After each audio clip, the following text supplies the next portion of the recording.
अंकसपुर नामक एक गांव में था एक आदमी चंपकलाल सेठ, जो सोने का कारोबार चलाता था। गांव में हर कोई चंपकलाल के पास अपना सोना गिरवी रखकर पैसे लिया करते थे। एक दिन लीला नामक एक लड़की, जो एक जाने माने घराने से थी, सेठ जी के पास आई। चंपकलाल जी, मुझे आपसे कुछ जरूरी बात करनी है। पता नहीं इतने अमीर घराने की लड़की मेरे पास क्यों आई। कुछ महत्वपूर्ण बात होगी, ध्यान से सुनना पड़ेगा। बोलिए मेम साहब, क्या बात है?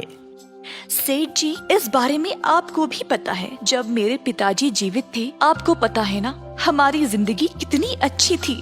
पर अभी हमारी परिस्थिति कुछ ठीक नहीं है, इसीलिए आपसे मदद मांगने आई हूँ। मैं आपकी जरूर मदद करूँगा, बोलिए।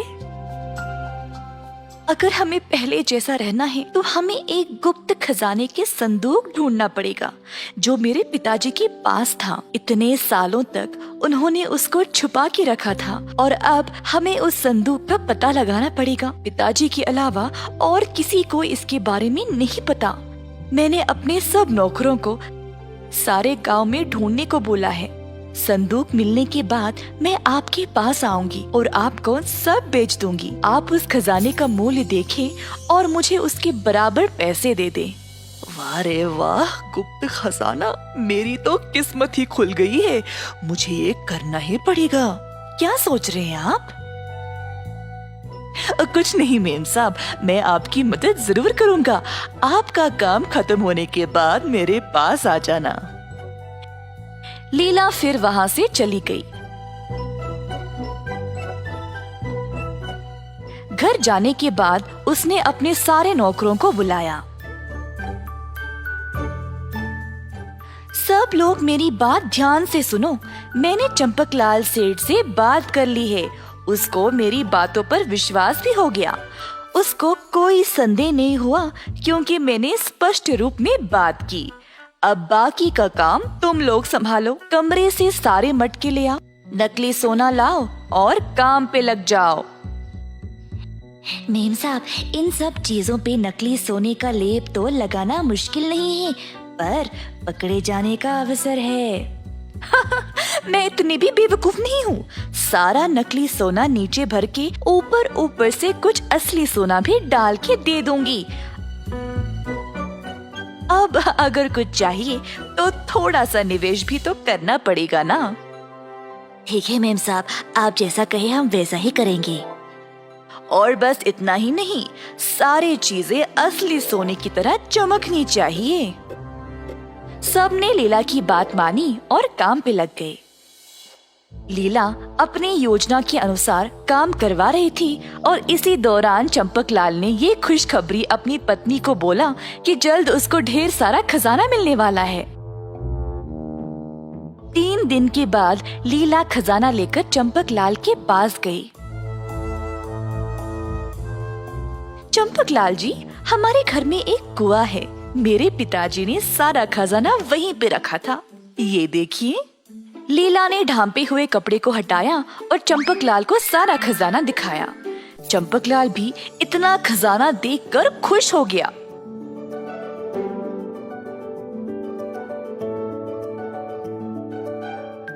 सेठ साहब, आप इतना चौंक क्यों गए? क्या ये सोच रहे हो कि ये असली है या नहीं? अरे नहीं, ऐसा कुछ नहीं है मेम साहब। आइए आइए, अंदर बैठिए। सेवकों, संदूक को अंदर रख दो। चंपकलाल इतना चौंक गया था कि उसकी बोलती ही बंद हो गई थी। ये तो बहुत सारा सोना है मेम साहब, मुझे यकीन ही नहीं हो रहा। जी, तो आप मुझे जांच के कब बताओगे इस सोने का मूल्य?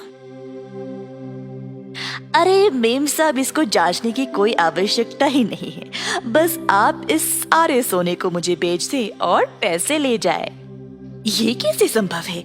आपको सोने की जांच तो करनी चाहिए। मुझे बाद में कोई परेशानी नहीं चाहिए। आप अभी मेरे सामने ही इसको जांचो।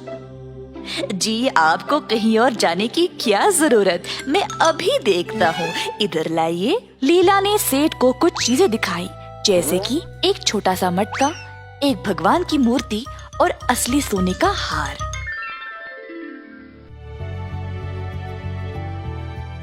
ये काफी है जांचने के लिए या और दिखाऊं? अरे नहीं मेम साहब, इतना ठीक है। और मैं आप पे भरोसा नहीं करूँगा तो और किस पे करूँगा, है ना?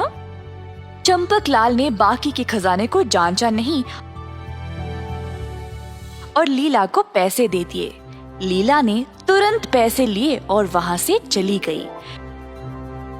चंपकलाल को लीला पर पूरा यकीन था और उसको सारे सोने का बराबर पैसा दे दिया।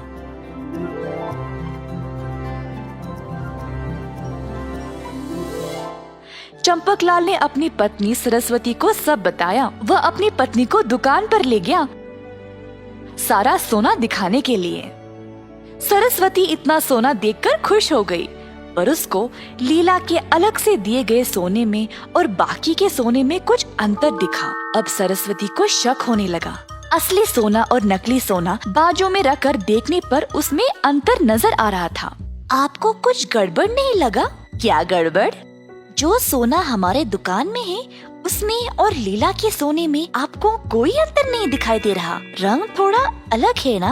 हाँ सही, पर ये बहुत सालों से कुएं में था ना, शायद इसीलिए। अगर ये कुएं में था तो ये सोना पुराना लगना चाहिए ना? इतनी चमक क्यों है इसमें? इधर लाने से पहले इसको अच्छे से साफ किया होगा ना।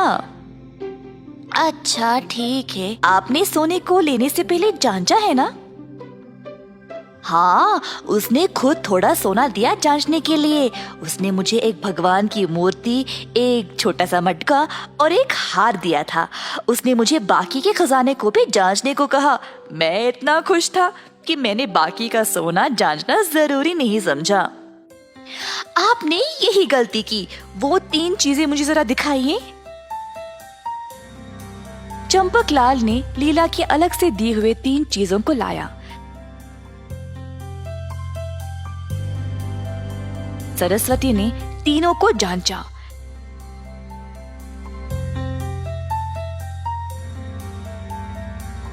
जैसे चंपकलाल ने कहा था, ये 3 असली सोने के थे। लेकिन जब सरस्वती ने बाकी के खजाने को जांचा तो सब कुछ नकली निकला। देखा, उसने आपको ठगाया है। किसी पर भी इतनी आसानी से विश्वास नहीं करना चाहिए। ओह, अब क्या करे सरस्वती? कहते हैं कि कांटे को कांटे से ही निकाला जाता है। मेरे पास एक योजना है। चलिए। दोनों ने खजाने का संदूक लिया और अपने घोड़े पर रखकर निकल गए। रास्ते में उनकी मुलाकात सरस्वती के भाई श्याम से हुई।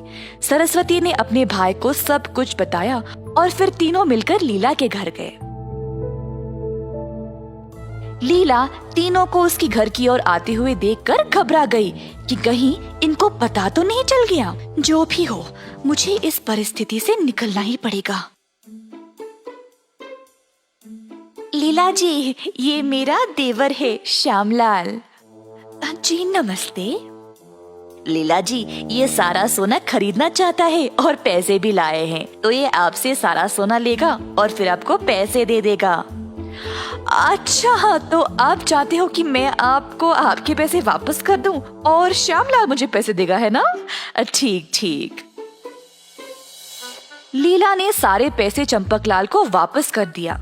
उन्होंने लीला को सोना वापस किया और पैसे लेकर तुरंत वहाँ से चले गए।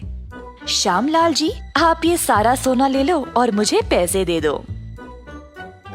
हाँ जी जरूर, मैं आपको दे दूंगा, पर पहले मैं इन सब को जांच लूं और फिर मैं आपको केवल असली सोने का पैसा दूंगा। श्याम की बातें सुनकर लीला को शक हो गया। श्याम सोने को जांचने लगा। सिर्फ वो 3 चीजें असली थे और बाकी के। इसी दौरान चंपकलाल ने ग्राम प्रधान को लेकर लीला के घर आ पहुंचा। उसने सबको बताया कि कैसे लीला ने उसको धोखा दिया और श्यामलाल ने भी गवाही दी और सबूत भी दिखाया। अंत में लीला को अपने कर्मों के लिए दंड दिया गया। जो आप पर विश्वास करता है उसको कभी भी धोखा नहीं दे। किसी भी मुश्किल परिस्थिति से होशियारी से निकल सकते।